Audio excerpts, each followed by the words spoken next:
Huwag mong subukan.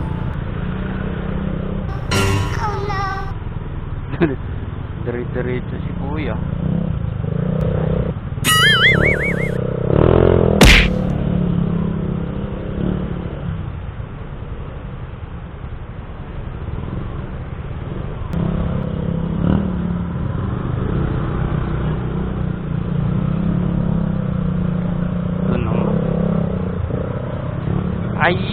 Ayun, yun lang pala. Ayan, oh.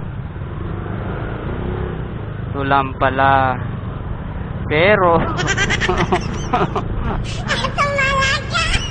akala mo, yun lang, no? Yun lang yung dahilan. Pagkaka-traffic dito, hindi nagkakamali ka. Oh my God! Traffic pa rin kahit may nasirahan.